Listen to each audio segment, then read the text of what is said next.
पर हर किसी का सपना होता है कि बहुत सारे पैसों के साथ रिटायर हुआ जाए। लेकिन कुछ समय से हम देख रहे हैं कि रिटायरमेंट के कॉन्सेप्ट को लेकर लोगों की अलग सोच है और रणनीति भी अलग-अलग है। हमने देखा कि पारंपरिक तरीके से लोग अपने लिए रिटायरमेंट के बारे में जो सोचा करते थे कि 60 साल की उम्र में हम रिटायर हो जाएंगे और उसके बाद जो है हम अपनी ज़िंदगी जो है सुकून से गुजारेंगे। लेकिन ये जो 60 साल का फैक्टर है, ये हम देख रहे हैं कि बहुत सारे केसेस में लोग जल्दी रिटायर होना चाहते हैं। कुछ ऐसे भी हमें केसेस समझ में आ रहे हैं जहाँ पर लोग चाह रहे हैं कि वो आजीवन पैसे कमाते रहें। तो रिटायरमेंट का ये जो कॉन्सेप्ट है, ये कितना बदल रहा है? लोगों की मानसिकता रिटायरमेंट को लेकर अब कितनी अलग-अलग तरह से बदल रही है? क्या नयापन आ गया है इसमें?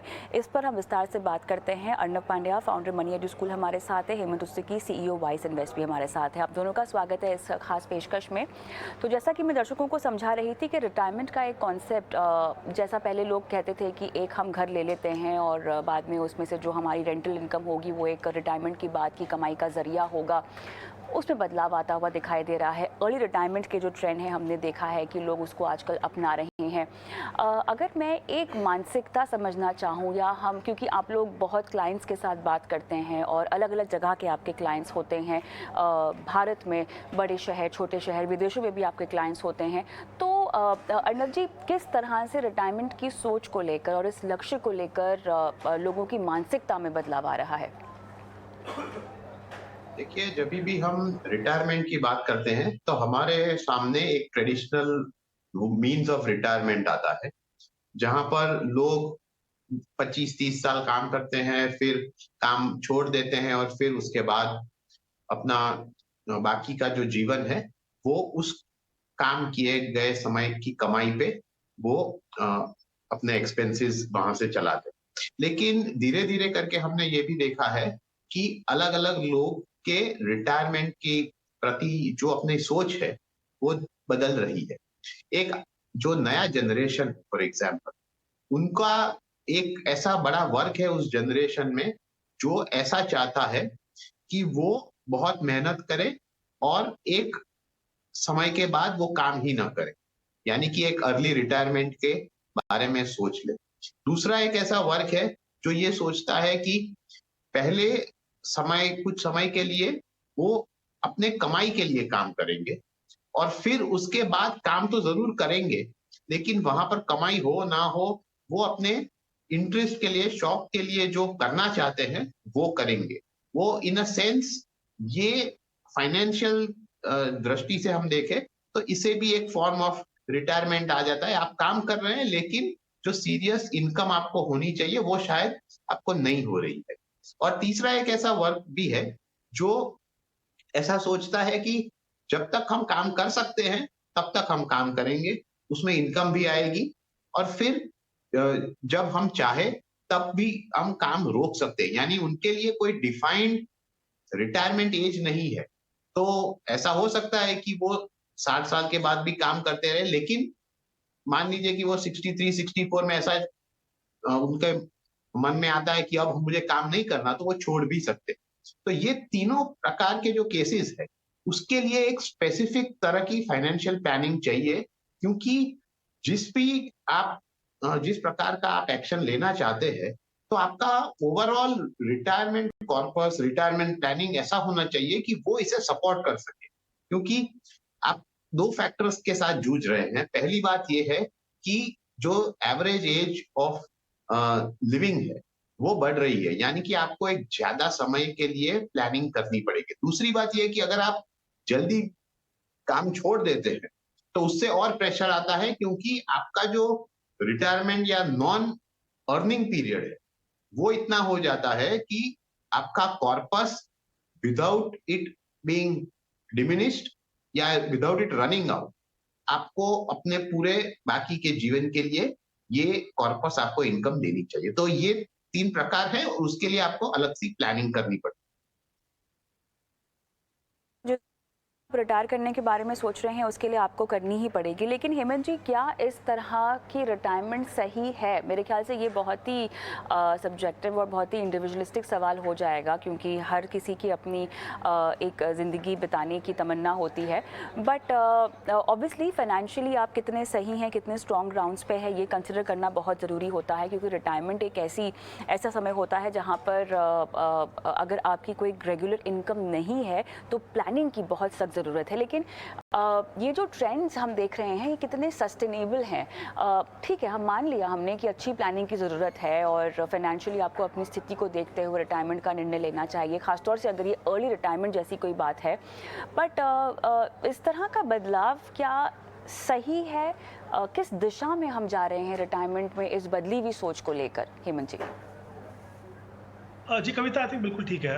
आपने जैसा कहा, पिछले कुछ सालों से हमने देखा है ये एक ट्रेंड है कि लोग जो है एक अर्ली एज पे रिटायर होना चाहते हैं। ऐसा नहीं कि ये ऐसे पहले नहीं था, पहले भी थे, बट आई थिंक बहुत कम लोग थे और शायद आज भी अगर हम देखें तो काफ़ी कम लोग हैं, लेकिन ये नंबर जो है डेफिनेटली वो बढ़ रहा है। आई थिंक इम्पॉर्टेंट है, देखिए इसी से एक अगर मैं मिलता-जुलता एग्ज़ाम्पल दूँ, कितने सालों से हमेशा हमने यही सोचा है कि हमारे सर के ऊपर एक छत होनी चाहिए, हमारा एक अपना घर होना चाहिए। अगर आप यंगस्टर्स को देखें आज, उनकी सोच बदल रही है। उनको लगता है कि इतना बड़ा पैसा अगर हम घर में लगा देंगे तो हम अपना लाइफस्टाइल कैसे जिएंगे, हम अपनी जिस तरह की ज़िंदगी जीना चाहते हैं वो कैसे जिएंगे, हम रेंट पे रहेंगे, हमें घर नहीं चाहिए। तो आई थिंक उसी तरीके से इवन रिटायरमेंट पे भी सोच बदल रही है, क्योंकि लोगों को लगता है कि हम बहुत मेहनत से काम करेंगे, पैसा कमाएंगे और हम 60 साल तक हम इतना काम नहीं करना चाहते, हम जल्दी रिटायर होना चाहते हैं। देखिए, एक सोच एक अलग चीज़ है, लेकिन सबसे इम्पोर्टेंट चीज़ ये है कि क्या आप उसके लिए तैयार हैं।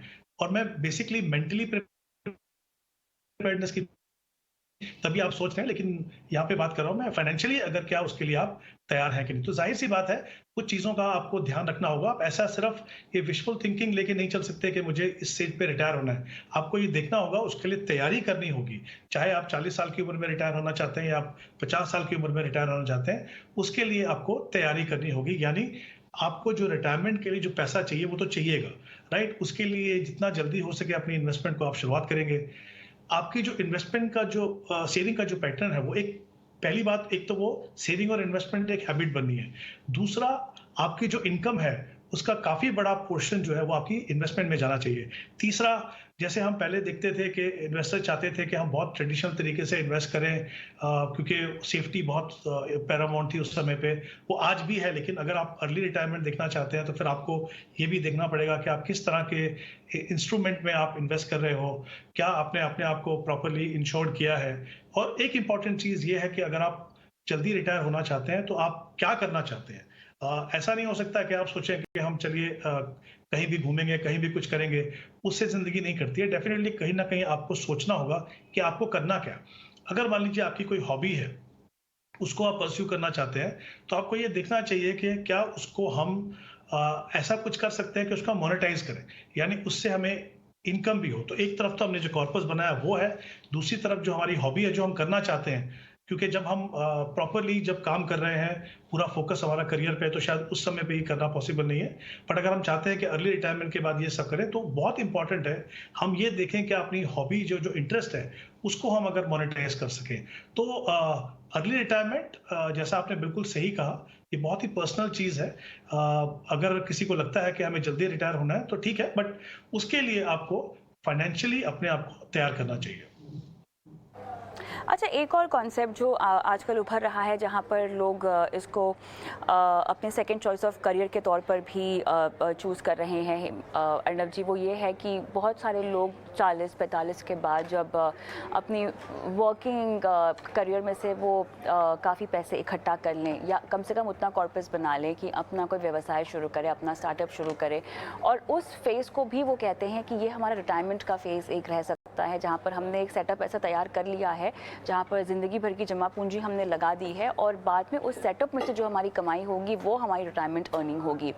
अब ये जो मामला है, यहाँ पर कहीं ना कहीं यहाँ पे कमाए हुए पैसे कहीं ना कहीं लग ही रहे हैं, और उसमें से आप अपने पैसे निकालो रेगुलर इनकम के तौर पर। इसके लिए किस तरह की प्लानिंग की ज़रूरत होगी? इस प्रकार की अगर सिचुएशन है तो पहली बात तो आपको ये समझना होगा कि आपने जो अमाउंट एक्यूमुलेट की है, अगर वो आप बिजनेस या प्रोफेशन में लगा रहे हैं, तो वो टेक्निकली आपका इन्वेस्टमेंट है, लेकिन वो एक इन्वेस्टमेंट जो रिटायरमेंट कॉर्पस के दौर पे काम नहीं कर सकता। क्योंकि अगर आप कोई भी बिजनेस प्रोफेशन या स्टार्टअप कुछ भी आप कर रहे हैं, तो उसमें एक रिस्क एलिमेंट इन्वॉल्व है। क्योंकि ऐसा कोई गारंटी नहीं है कि आप जो भी कर रहे हैं वो सक्सेसफुली होगा और वहां से आपको रेगुलर इनकम ही मिलेगी। बिजनेस में उतार चढ़ाव रहता है, प्रोफेशन में आपको बिजनेस या आपका जो क्लाइंटेल है वो किस प्रकार से आपके पास आता है, कौन सा सर्विसेज लेता है, ये सब पे आधारित होता है। तो मेरे हिसाब से आपको ये दो मिक्स नहीं करना चाहिए और इसको एक रिटायरमेंट कॉर्पस के तौर पे मानना नहीं चाहिए। आपकी आशा है कि आप इसमें से एक रेगुलर इनकम कमा लेंगे, वो सही है, लेकिन इसको आप ऐसे न माने कि यही सर्टन है, क्योंकि यहाँ पर आपको दो चीज देखनी है। पहली बात ये कि एक ऐसी रकम होनी चाहिए जो आपके सभी एक्सपेंसेस को आज की तारीख में मीट कर सके, और आज की तारीख नहीं लेकिन फ्यूचर में भी मीट कर सके। अब आपने शायद सोचा नहीं होगा कि 5 साल बाद, 10 साल बाद किस प्रकार से आपके एक्सपेंसेस बदल जाएंगे, क्योंकि आपके हर एक लाइफ स्टेज में एक्सपेंसेस का जो नेचर है वो बदलता है। कई समय में अपने बच्चों पे आपको हायर एक्सपेंस करने पड़ते हैं। कई बार आफ्टर अ सर्टेन एज आपके मेडिकल एक्सपेंसेस बढ़ जाते हैं, कोई और एक्सपेंस कम हो जाता है डिपेंडिंग कि आपके पास कौन से एसेट्स है। ये सब आपको ध्यान में रखना है। और दूसरी और बहुत इंपॉर्टेंट चीज जो लोग भूल जाते हैं या जिसे कंसिडर नहीं करते, वो इन्फ्लेशन इफेक्ट।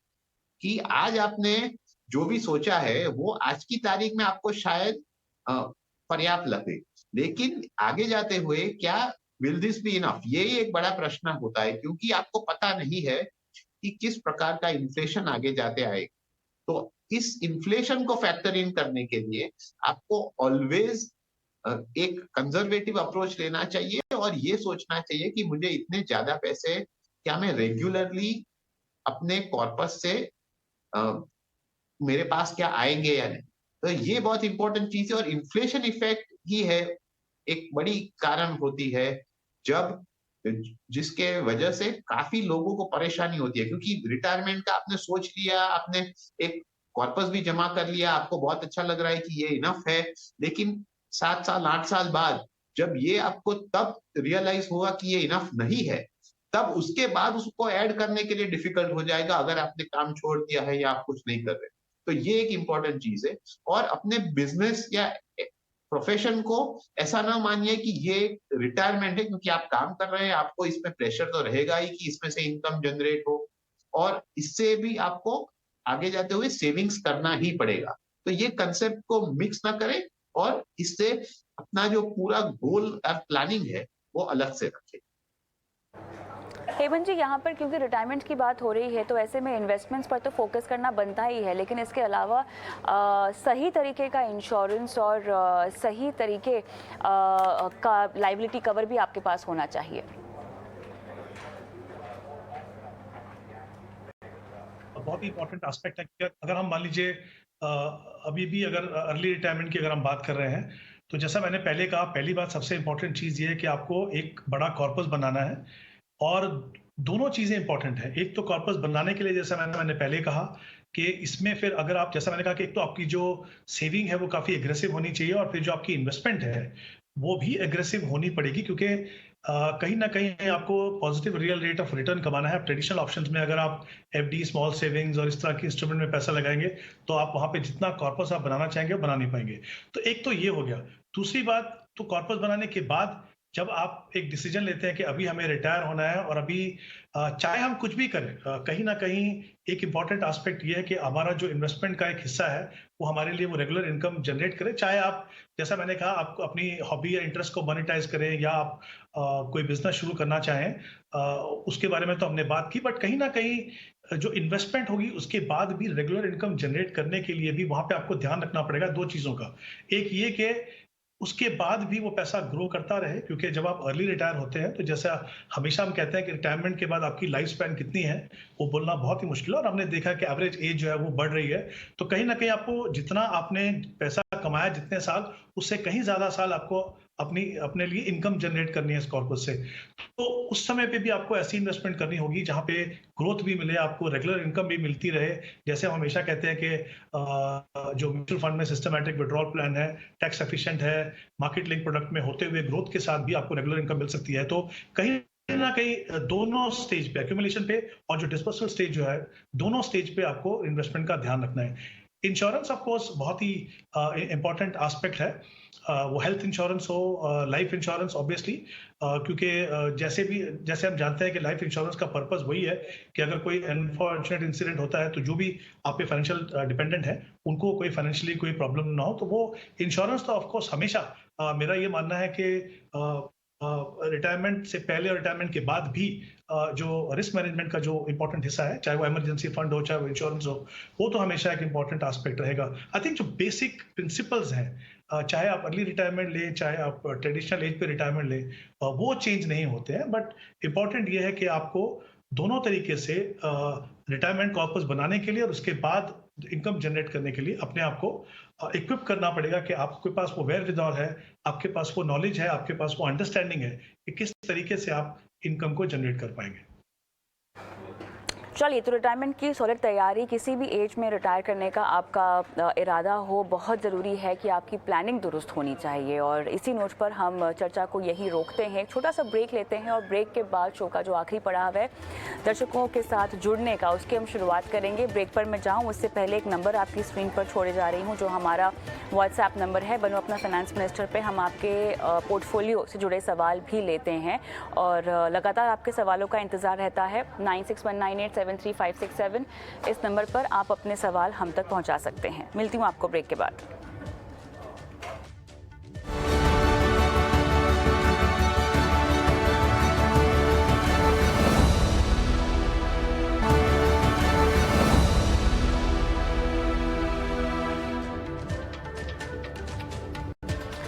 Welcome back. आप देख रहे हैं बनो अपना फाइनेंस मिनिस्टर और वक्त आ गया है दर्शकों के सवालों को शो में शामिल करने का। हमारे साथ अब्दुल फोन लाइन पर हैं। नमस्कार।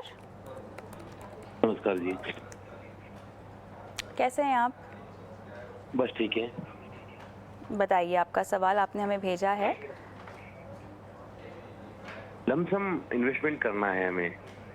5 लाख रुपए आपको एक मुश्त डालने हैं फिलहाल आपके पास 15 साल के लिए। 5 से 10 के बीच में और 15 से 20 साल का समय सीमा रहेगी। 5 से 10 साल के बीच का भी एक लक्ष्य है? नहीं, 2 लक्ष्य है मतलब? रुपए 5 से 10 अच्छा, लाख 5 से 10 सर लाख 5 लाख हैं या 10 लाख रुपए हैं? 5 लाख मानिए। 5 लाख मान लेते हैं, ठीक है, 15 साल के लिए। जी। कोई खास लक्ष्य जो इस राशि के जरिए आप पूरा करना चाहते हैं, कोई आर्थिक लक्ष्य? जी, बच्चों की शादी के लिए। ऑलराइट। हेमंत जी, कोई आपको सवाल पूछना है अब्दुल से? जी, मैं ये पूछना चाहूँगा कि इनका जो रिस्क प्रोफाइल, यानी क्या वो कंफर्टेबल है अगर थोड़ा रिस्क हो इनके पोर्टफोलियो में, या फिर वो थोड़ा कंजर्वेटिवली इन्वेस्ट करना चाहेंगे? अब्दुल, आपके पैसे चलेगा, क्योंकि अगर आपको इक्विटी ओरिएंटेड रणनीति अगर सुझाई जाए तो आपको कोई दिक्कत तो नहीं है इसमें? कोई दिक्कत नहीं है, लंबे टाइम के लिए 15 से 20 साल के लिए होल्ड कर सकते हैं हम। चलिए ठीक है, बताएं हेमंत जी। देखिए कविता, बहुत इंपॉर्टेंट है यहाँ पे एक तो इनका टाइम होराइजन देखना, और इन्होंने जैसा कहा कि 5 लाख रुपए का इनके पास इन्वेस्टमेंट करनी है इनको, और 5 लाख क्योंकि लमसम है और समय इन्होंने कहा जैसे 15 से 20 साल इनके पास है, तो काफ़ी लंबा समय है। तो मैं ये मान के चल रहा हूँ कि एक तरीके से एक वन ऑफ इन्वेस्टमेंट है, क्योंकि इनके पास ये लमसम है। तो सबसे पहले तो ये 2 चीज़ों का ध्यान रखना है। अगर ये बहुत ज़्यादा रिस्क नहीं लेना चाहते, बट जैसा इन्होंने कहा कि रिस्क पे इनको ज़्यादा प्रॉब्लम नहीं है क्योंकि लंबा समय है इसके पास, तो जाहिर सी बात है ऐसे में वो प्योर इक्विटी फंड में इन्वेस्ट कर सकते हैं। तो कुछ एक फंड जैसे वेल डाइवर्सिफाइड फंड है, जैसे Nippon India multi cap fund, Kotak emerging fund, ICICI large and mid, इस तरह के फंड देख सकते हैं। बट अगर वो रिस्क को थोड़ा कंट्रोल करना चाहते हैं, अगर वो फर्स्ट टाइम इन्वेस्टर हैं, नहीं चाहते हैं कि बहुत ज़्यादा पैसा अगर इक्विटी में जाए, तो फिर मुझे लगता है वहाँ पे हाइब्रिड फंड जैसे बैलेंस एडवांटेज फंड, वो एक काफ़ी अच्छी ऑप्शन रह सकती है, क्योंकि वहाँ पे मार्केट लेवल के हिसाब से इक्विटी का एक्सपोजर कम या ज़्यादा होता है, तो उसमें जैसे ICICI प्रू बैलेंस एडवांटेज या फिर कोटक बैलेंस एडवांटेज, इस तरह की जो इन्वेस्टमेंट है उसको देख सकते हैं। इम्पॉर्टेंट चीज़ ये है कि इस समय पे जिस तरह का मार्केट है, चाहे आपके पास लंबा समय है, मेरी रिकमेंडेशन ये रहेगी कि आप उसको सिस्टमैटिकली, जैसे सिस्टमैटिक ट्रांसफर प्लान से इन्वेस्ट करें। पूरा पैसा जो है एक साथ मत लगाइए। तो मैं चाहूँगा कि अगले 6 महीने में आप हर महीने इस पैसे को लगाइए। आप जिन फंड को चुनें उन्हीं म्यूचुअल फंड के लिक्विड फंड में अगर आप पैसा लगाएं और वहां से फिर अगर आप इसको ट्रांसफर करते रहे हर महीने, तो उससे क्या होगा कि आपका एटलीस्ट जो एवरेजिंग मिल जाएगा आपको। स्टार्टिंग में ही आप अपने आप पे प्रेशर नहीं डालना चाहते कि आपने पैसा डाला और मार्केट थोड़ा गिर गया, तो आई थिंक शुरुआत करना बहुत इंपॉर्टेंट है, क्योंकि तभी वो आपको लंबे समय तक वहां पे बने रहने के लिए मदद करेगा। तो स्ट्रैटेजी के हिसाब से सिस्टमैटिकली इन्वेस्ट कीजिए। और मैंने आपको 2 स्ट्रैटेजी बताई हैं। अगर आपको प्योर इक्विटी में जाना तो 3 फंड आपको बताएं, और अगर आपको थोड़ा कंट्रोल्ड रिस्क चाहिए तो फिर आप बैलेंस एडवांटेज फंड को देख सकते हैं। अब्दुल, कोई और सवाल पूछना है आपने? आप वापस से रिकमेंडेशन कर सकते हैं, लमसम किस में डालना चाहेंगे, नाम बता सकते हैं? कौन से 2-4 फंड बताए थे अपने, आवाज थोड़ा क्लियर नहीं है। चलिए, कोई बात नहीं, वो हमारे एक्चुअली जो शो है वो हमारे चैनल के यूट्यूब में भी जाता है, वहाँ से आप एक बार वापस से शो देख सकते हैं। आगे बढ़ेंगे हम, दूसरे दर्शकों से बात करेंगे। और मानसी पंडोले का सवाल मैं लूँगी। ये फ़ोन लाइन पर हमारे साथ जुड़ नहीं पा रही, लेकिन हमारी कोशिश है कि इनसे बात हो जाए, क्योंकि बहुत क्लैरिटी चाहिए होगी। इन्हें 7 साल में 10 लाख रुपए चाहिए और ये पहली बार शायद निवेश कर रही हैं बाज़ार में, और इसीलिए ये रणनीति चाहती हैं। लेकिन मानसी, आप कितना बाज़ार को समझती हैं और कितना निवेश कर पाएंगी, इस सब की जानकारी हमारे पास नहीं है। तो अच्छा हुआ आपने बाज़ार में निवेश करने के बारे में सोचा। सबसे पहले कॉन्ग्रेचुलेशंस उस बारे में। और आपने अच्छा हुआ ये सवाल हमसे नहीं पूछा कि बाज़ार में क्या निवेश करने का ये सही समय है या नहीं, क्योंकि अक्सर लोग जब पहली बार निवेश कर रहे होते हैं तो वो उनकी बहुत बड़ी दुविधा होती है। और जिस तरह से हम बाज़ार में अनिश्चितता का माहौल देख रहे हैं, बहुत सारे निवेशक इस टाइम पर बाज़ार में निवेश करने से डरते भी हैं। बहरहाल अर्णव जी, हमारे पास क्लैरिटी तो नहीं है कि कितना पैसा निवेश कर पाएंगी मानसी, लेकिन फिर भी अगर मैं 10 लाख रुपए चाहूँ 7 साल में, तो आपकी कैलकुलेशन क्या कहती है, मुझे कितने की SIP करनी होगी? देखिए, 7 साल का जो समय है वो इन अ वे आपको लगता है कि लंबा है, लेकिन लंबा नहीं है, क्योंकि आप SIP कर रहे हो। तो एक्चुअली एवरेज एज इसका आधा हो जाता है, तो वो 3.5 साल का हो जाता है। बट क्योंकि आपके पास 7 साल है, आप इनिशियली एक इक्विटी ओरिएंटेड स्ट्रेटजी पर आप ध्यान दे सकते हो। और जैसे जैसे अब गोल नजदीक आए, खास करके पिछले लास्ट के 2 साल पे, तब आपको वहां से अमाउंट डेट में ट्रांसफर करना पड़ेगा। तो ये एक स्ट्रेटेजी एडॉप्ट कर सकते हैं।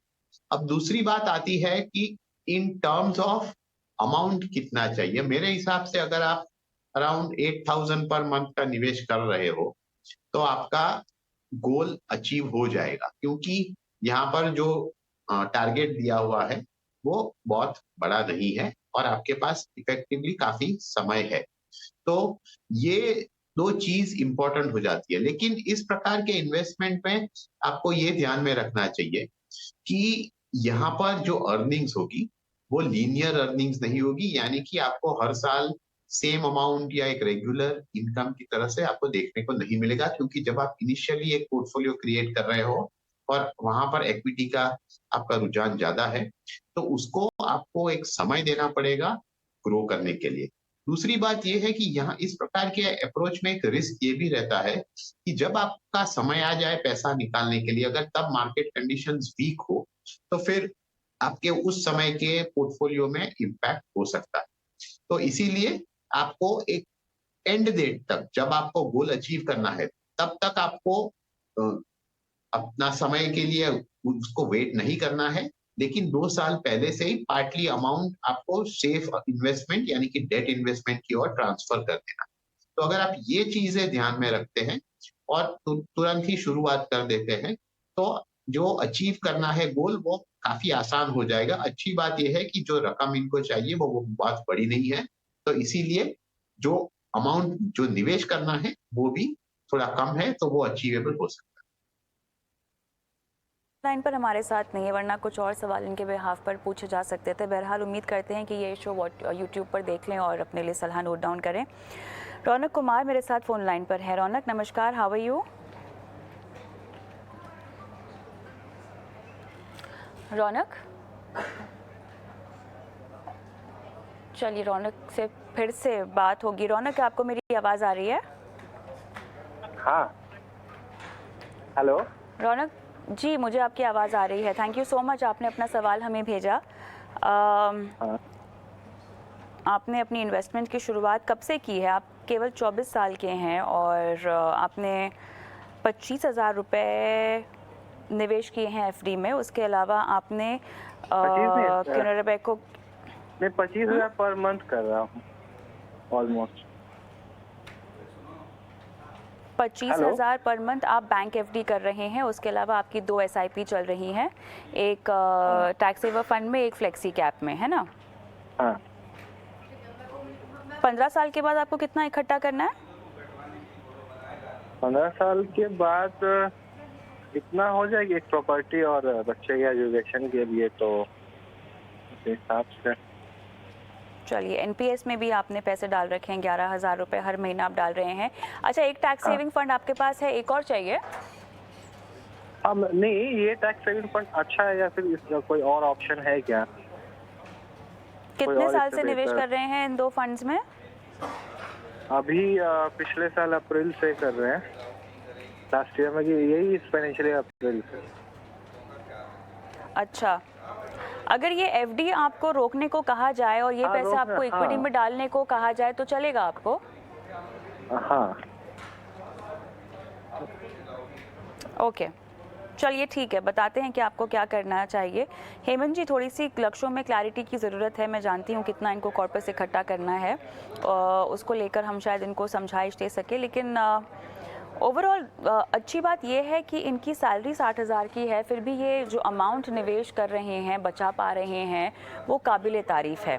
काफ़ी हद तक इनको पता है कि इन्वेस्टमेंट या फाइनेंशियल पोर्टफोलियो जब बनाते हैं तो ऐसी कौन कौन सी बुनियादी चीज़ें हैं जो आपके पास सही होनी चाहिए, जैसे कि पता होना चाहिए कितने साल निवेश करना है। अलग अलग इन्वेस्टमेंट इंस्ट्रूमेंट्स में इन्होंने कोशिश भी की है, हालांकि भले ही उनको थोड़ा सा हमें छांटना पड़े, लेकिन ऐसा नहीं है कि इन्हें कुछ भी नहीं पता है। अब थोड़ा सा स्ट्रक्चर देना होगा इनके पूरे पोर्टफोलियो को और इनको एक सही दिशा देनी होगी। हेमंत जी, बताएं। जी कविता, आई थिंक 2 इम्पॉर्टेंट चीज़ें हैं यहाँ पे। एक तो काफ़ी यंग है, 24 साल के हैं और इतनी कम उम्र में बिल्कुल स्टार्ट ऑफ करियर में कह सकते हैं कि इन्होंने इन्वेस्टमेंट का जो प्रोसेस है उसकी शुरुआत की है। ऑब्वियसली जब आप इनिशियल स्टेजेस पे होते हैं तो उसमें इम्प्रूवमेंट का हमेशा स्कोप रहता है, बट इंपॉर्टेंट चीज़ ये है कि आपका सेविंग का एटीट्यूड कैसा है। अगर वो अच्छा है तो जाहिर सी बात है कि आप over a period of time कुछ ऐसी चीज़ें सीखते हैं कि आपके जो पोर्टफोलियो है वो सही तरीके से बने, आपके रिटर्न यहाँ पे बेटर हो। जैसे हम देख सकते हैं कि 60,000 रुपये में से 25,000 रुपये हर महीने वो एफडी कर रहे हैं, 9,000 रुपये की उनकी एसआईपी है, 11,000 रुपये वो एनपीएस में डाल रहे हैं, तो काफ़ी बड़ी परसेंटेज जो है उनकी जो सेविंग की है वो इन्वेस्टमेंट में जाती है। लेकिन इसमें कुछ बदलाव की ज़रूरत है। ऑब्वियसली इनके जो गोल हैं, इन्होंने कहा वो लंबे समय के हैं, तो डेफिनेटली वहाँ पे इनका फोकस होना चाहिए कि जो रिटर्न है वो इन्फ्लेशन को बीट करे, यानी जो रियल रेट ऑफ रिटर्न जिसको हम बोलते हैं gross return minus inflation minus tax, वो पॉजिटिव होना चाहिए, तभी उनके पैसे की वैल्यू बढ़ेगी, नहीं तो फिर वो सिर्फ नंबर्स में बढ़ेगी और एक्चुअल वैल्यू जो है वो कम होगी। तो आई थिंक जो इंग्रेडिएंट्स चाहिए, और जैसा मैंने कहा सबसे इंपॉर्टेंट है मेरे लिए कि सेविंग एटीट्यूड कैसा है, अगर वो सही है, जो इनके केस में बिल्कुल सही है, तो आई थिंक पोर्टफोलियो को रास्ते पे लाना या ठीक से उसको बनाना कोई ज़्यादा मुश्किल नहीं होगा। सबसे पहले जैसा आपने उनको सही कहा कि उनकी जो एफडी में जो हर महीने पैसा लगा रहे हैं वो वहाँ से मुझे नहीं लगता बहुत अच्छी ऑप्शन है। लंबे समय के लिए आपको इक्विटी का पोर्टफोलियो बनाना चाहिए। इंपॉर्टेंट चीज़ ये है कि अगर आपके एक से ज़्यादा गोल हो तो दोनों गोल्स को वेल डिफाइन कीजिए, कितना समय है, कितना टारगेट है, वो लेके चलिए। कभी कभी क्या होता है, हमें लगता है कि चलिए जितना पैसा इकट्ठा होगा वो ठीक है, वो शायद वो सही नहीं है, क्योंकि जब आप यंग एज में शुरुआत करते हैं इन्वेस्टमेंट की तो कहीं ना कहीं आगे जाके आपको अपने गोल्स को रिवाइज भी करना है, तो एक थोड़ा टारगेट बना लीजिए। बट कहीं ना कहीं आप ऑलरेडी 2 इक्विटी फंड में इन्वेस्ट कर रहे हैं, जो शुरुआत अच्छी है।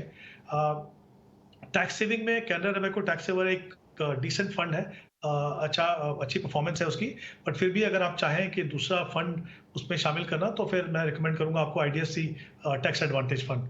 जहां तक दूसरी इन्वेस्टमेंट का सवाल है, 3 फंड जो वेल डाइवर्सिफाइड है, very consistent performance track record है, जैसे Nippon India multi cap fund, Kotak emerging fund और ICICI large and mid cap. ये आपको तीनों सेगमेंट जो है मार्केट के और जिस तरीके का एक्सपोजर आपको चाहिए वो वहां पे मिलेगा। तो शुरुआत आप इन फंड से कर सकते हैं, बट आई थिंक उससे इंपॉर्टेंट ये है कि पहले आप जो भी गोल्स हैं आपके, उनको समय दीजिए, कितना समय है आपके पास और कितना टारगेट होगा, और टारगेट को रिवाइज करते जाइए, ताकि ये आपको पता चलता रहे कि जो इन्वेस्टमेंट आप कर रहे हैं वो वाकई में एडिक्वेट है या नहीं, कि ये आपको उसको बढ़ाने की जरूरत है। तो ये कुछ चीजें जो आपको बदलाव करनी है, बट आई थिंक सबसे इंपॉर्टेंट चीज, जैसा मैंने कहा, सेविंग एटीट्यूड बहुत अच्छा है, उसको आप बरकरार रखिए। जैसे जैसे इनकम बढ़े कोशिश कीजिए और पैसा इन्वेस्ट करने की।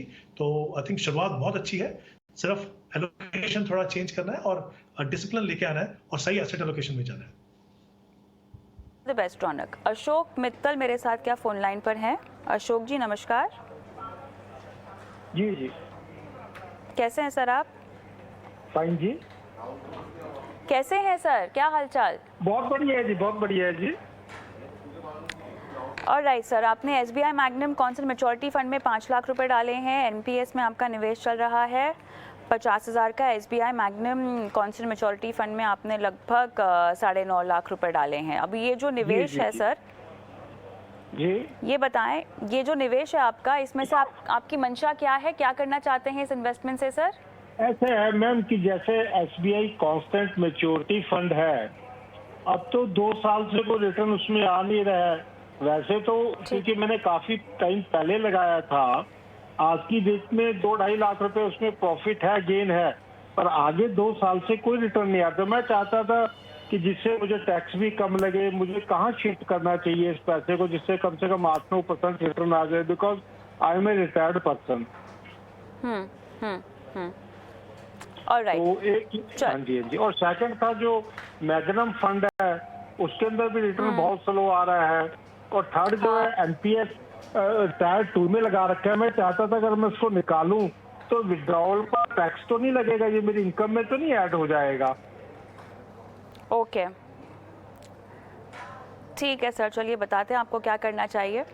अर्नब जी बताएं, क्या रणनीति हो, इनको कहाँ पैसे निकाल कर कहाँ डालने चाहिए अब? देखिए, पहली बात तो ये कि आपको ये समझना होगा कि जो एग्जिस्टिंग फंड है वो किस प्रकार का फंड है और वहां पर परफॉर्मेंस आपको शायद 2 साल से क्यों नहीं दिखाई दे रहा। जो एसबीआई का कांस्टेंट मैच्योरिटी फंड है वो एक डेट फंड है जो 10 इयर्स कांस्टेंट मैच्योरिटी वाले गवर्नमेंट सिक्योरिटीज में निवेश करता है। इसका मतलब ये है कि फंड मैनेजर ये कोशिश करता है कि इसके पोर्टफोलियो में सिर्फ और सिर्फ गवर्नमेंट सिक्योरिटीज हो और उसकी एवरेज मैच्योरिटी अराउंड 10 इयर्स हो। तो उसमें जो मैक्सिमम एक्सपोजर है वो डायरेक्टली आज की तारीख में फॉर एग्जांपल 2032 के 10 ईयर जीसेक जो पेपर है उसमें होगा, और थोड़ा जो बाकी की रकम है वो आसपास के 31, 33, 35, 2035 इस प्रकार के इंस्ट्रूमेंट्स में होगा। तो ये एक डेट फंड है जो इस प्रकार के 10 साल की कांस्टेंट मैच्योरिटी मेंटेन करने की कोशिश करती है। अब इसका जो परफॉर्मेंस है वो डेट मार्केट के परफॉर्मेंस से जुड़ा हुआ है। अब आपको पता है कि पिछले 1-1.5 साल से क्योंकि जो इकोनॉमी है उसमें ब्याज दरें बढ़ रही है, आरबीआई रेट्स बढ़ा रही है, ओवरऑल मार्केट में यील्ड्स बढ़ रहे हैं, तो इससे कोई भी डेट फंड हो और खास करके लॉन्ग टर्म डेट फंड हो तो उसका जो वैल्यू है, नेट एसेट वैल्यू, वो इस प्रकार के बढ़ते ब्याज दर के सिचुएशन में वो कम होता जाएगा, क्योंकि बॉन्ड्स के प्राइसेस गिर जाते हैं जब इंटरेस्ट रेट्स बढ़ती है। तो इसीलिए आपने देखा होगा कि पिछले 1.5-2 साल में जैसे जैसे रेट्स बढ़ना शुरू हुए, ओवरऑल सेकेंडरी मार्केट में डेट का यील्ड बढ़ना शुरू हुआ, तो यहाँ पर आपका रिटर्न ऑब्वियसली शायद कई समय के लिए नेगेटिव भी हो गया होगा। दूसरी बात यह है कि अगर हम डेट सिक्योरिटी जो पोर्टफोलियो में उसको देखें तो क्योंकि ये लॉन्ग ड्यूरेशन है, यानी कि इसकी मैच्योरिटी एवरेज 10 साल के बाद है, तो इसीलिए जब भी रेट्स बढ़ती है तो इस पर इंपैक्ट ज्यादा पड़ता है as compare to an instrument या कोई सिक्योरिटी जिसकी मैच्योरिटी कम समय की। तो इसीलिए ये फंड परफॉर्म नहीं करता है। अब आगे जाते हुए जैसे जैसे रेट स्टेबिलाईज हो जाएंगे इकोनॉमी में और जैसे रेट्स कम होने शुरू होंगे तब परफॉर्मेंस में रिवर्सल आ जाएगा। तो इन टर्म्स ऑफ आगे जाते हुए सिचुएशन अगर आप उसे देखें तो जैसे ही ओवरऑल इकोनॉमी में रेट्स कम होते जाएंगे और हम ऐसा मानते हैं कि ओवरऑल जो रेट साइकिल है उसमें हम पीक के नजदीक है, तो और शायद 1-2 रेट हाइक्स आ सकते हैं, लेकिन उसके बाद स्टेबल होके आगे जाते हुए रेट्स कम भी होंगे, तो तभी ये फंड का परफॉर्मेंस सुधरेगा। अब आपके लिए क्योंकि आप रिटायर्ड हो, आपको एक डेट एक्सपोजर ही चाहिए, तो आपका ऑप्शन इसके सामने कोई दूसरा डेट फंड ही है। तो इसीलिए या तो आप इस एग्जिस्टिंग फंड में बने रहे, या सिर्फ अगर आपके पास एक ही फंड है तो फिर आप इसमें से बदल के आप दूसरे प्रकार के फंड्स में जाए। लेकिन वहां पर भी अगर आप डेट फंड्स में रहेंगे तो सिचुएशन सिमिलर रहेगा। जब तक ओवरऑल इकोनॉमी में रेट्स स्टेडी नहीं हो जाते हैं तब तक आपको इसके परफॉर्मेंस पे इम्पैक्ट दिखेगा। तो ये थोड़ा बिलो एवरेज परफॉर्मेंस देता रहेगा जब तक यील्ड्स बढ़ रहे हैं। जैसे ही यील्ड्स स्टेबल हो जाएंगे आपको इसका परफॉर्मेंस इंप्रूव होते हुए देखेगा, और जैसे रेट्स गिरने शुरू होते हैं तब इसका परफॉर्मेंस अबव एवरेज हो जाए। तो ये आपको ध्यान में रखना है। तो आपके पास इसके अलावा ऑप्शंस 2-3 है। एक तो यहाँ आपको एक टारगेट मैच्योरिटी फंड में जाए जहां पर आपको यील्ड टू मैच्योरिटी पता है। टारगेट मैच्योरिटी फंड वो होता है जहां पर आप तय कर दें कि शायद मुझे मान लीजिए पैसा 2027 में या 2028 में या 2030 में चाहिए, तो उस समय का एक टारगेट मैच्योरिटी फंड ले ले। तो उसमें जो यील्ड टू मैच्योरिटी आज की तारीख में है, अगर आप वो फंड टिल मैच्योरिटी होल्ड करते हैं तो आपको वो यील्ड मिल या रिटर्न मिल जाएगा। दूसरा एक ऑप्शन ये भी है कि आप जो पीएसयू बैंकिंग फंड है वहां पर जाए, तो वो भी एक ऑप्शन होगा। लेकिन जैसे मैंने समझाया सिचुएशन होगा with respect to the debt fund. चलिए अशोक मित्तल जी, बहुत बहुत धन्यवाद सर सवाल भेजने के लिए। उम्मीद करते हैं कि आपको सवाल समझ में आ गया हो, जवाब भी समझ में आ गया हो, और सीधा हम रुक करते हैं निवेश के गुरु मंत्र की ओर।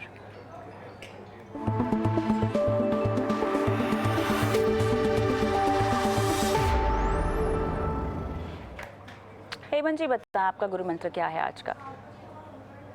कविता, मैं कहना चाहूंगा कि अगर आप ऐसे निवेशक हैं जो एसेट एलोकेशन डिसाइड नहीं कर पाते लेकिन चाहते हैं कि आपका जो एलोकेशन है डिफरेंट एसेट क्लासेस में वो कंट्रोल रहे, तो हाइब्रिड फंड को अपने पोर्टफोलियो का एक अहम हिस्सा बनाइए। उसमें 6 कैटेगरीज ऑफ फंड्स हैं: equity saving, balance advantage, aggressive hybrid, debt hybrid. तो काफ़ी, जैसे मैंने कहा, वैरायटी ऑफ डेट फंड्स हैं, वो आपको रेंज देंगे कि उनमें कितना पैसा इक्विटी, डेट या आर्बिट्राज या गोल्ड में जाएगा। तो उसके हिसाब से जो भी आपको कंफर्टेबल लगे रेंज, उसके हिसाब से आप जाइए। तो स्पेशली उन इन्वेस्टर्स के लिए जो डिसाइड नहीं कर पाते, हाइब्रिड फंड बहुत ही इंपॉर्टेंट है और वो आपके पोर्टफोलियो का अहम हिस्सा होना चाहिए। अर्णव जी, कोई भी आपका निवेश हो, कोई भी मार्केट हो, इक्विटी, डेट, गोल्ड, तो वहां पर सेंटिमेंट्स बहुत जल्दी बदल जाते हैं। तो आपको यूफोरिया का समय भी दिखेगा और फिर निराश होने का समय भी दिखेगा। लेकिन इससे जब आप निवेश कर रहे हो इन एसेट क्लासेस में, मार्केट के सेंटीमेंट के साथ आपका जो आउटलुक होता है वो भी इसी तरह बदलना नहीं चाहिए। आपको अपने गोल के मुताबिक एक पोर्टफोलियो बनाना है और फिर उसके साथ बने रहना है। तो इसीलिए आप मार्केट सेंटीमेंट के साथ अपना निवेश में बदलाव मत कीजिए और इस प्रकार के एक्सपीरियंसेस के लिए तैयार रहिए और अपने निवेश में बने रहिए। चलिए इसी के साथ शो को समाप्त करते हैं। अर्णव जी आपका, हेमंत जी आपका बहुत बहुत धन्यवाद, समय निकाला दर्शकों की फाइनेंशियल प्लानिंग की। मुझे भी इजाज़त दें, जाते जाते हम हमारा व्हाट्सएप नंबर छोड़ जा रहे हैं स्क्रीन पे, और इस नंबर पर आपको अपने सवाल हम तक पहुंचाने हैं। नमस्कार।